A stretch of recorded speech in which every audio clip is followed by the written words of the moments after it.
Saint Thomas ആശ്രമ ദേവാലയത്തിൽ 40 മണിക്കൂർ ആരാധനയും വിശുദ്ധ കൊച്ചുത്രേസ്യയുടെ തിരുനാൾ ആഘോഷവും വ്യാഴാഴ്ച തുടങ്ങും. രാവിലെ 6:30 കുർബാന, തുടർന്ന് ആരാധന ആരംഭിക്കും. ദിവ്യകാരുണ്യ പ്രദക്ഷിണത്തിന് CMI Devamatha provincial father Jose Nandikkara കാർമ്മികനാകും. രാത്രി 7 സമൂഹാരാധനയുണ്ടാകും. വെള്ളിയാഴ്ച രാവിലെ 6 ആരാധന ആരംഭവും വൈകിട്ട് 7 സമൂഹാരാധനയും നടക്കും. ശനിയാഴ്ച രാവിലെ 6 ആരാധന ആരംഭം നടക്കും. 10 കുർബാന, ദിവ്യകാരുണ്യ പ്രദക്ഷിണത്തിനും ആരാധന സമാപനത്തിനും CMI general finance councillor father Paulson Paliyekkara കാർമ്മികനാകും. ഫാദർ ജെയിൻ താണിക്കൽ സന്ദേശം നൽകും. വൈകിട്ട് 6 വിശുദ്ധ കൊച്ചുത്രേസ്യയുടെ തിരുനാളിനോടനുബന്ധിച്ചുള്ള രൂപം എഴുന്നള്ളിപ്പും രാത്രി 8 വള എഴുന്നള്ളിപ്പും നടക്കും. ഞായറാഴ്ച രാവിലെ 10 തിരുനാൾ കുർബാനയ്ക്ക് പ്രിൻസ് പരത്തനാൽ കാർമ്മികനാകും. ഫാദർ സണ്ണി പുന്നോലിപ്പറമ്പിൽ സന്ദേശം നൽകും. തുടർന്ന് പ്രദക്ഷിണം, തിരുശേഷിപ്പ് വണക്കവും നടക്കും. വൈകിട്ട് 6:30 കലാസന്ധിയും ഉണ്ടാകും.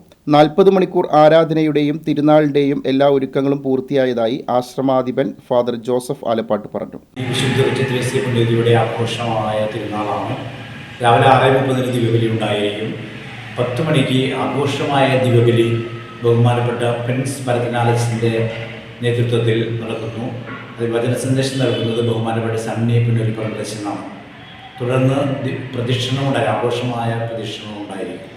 അതോടുകൂടി അന്നത്തെ കർമ്മങ്ങൾ സമാപിക്കുന്നു. വൈകിട്ട് 6 മണിക്ക് കലാസന്ധ്യ കോളേജ് ഓഡിറ്റോറിയത്തിൽ വെച്ച് നടത്തും. തിരുനാൾ ദിവ്യബലി പ്രൈം TV തത്സമയം സംപ്രേഷണം ചെയ്യും.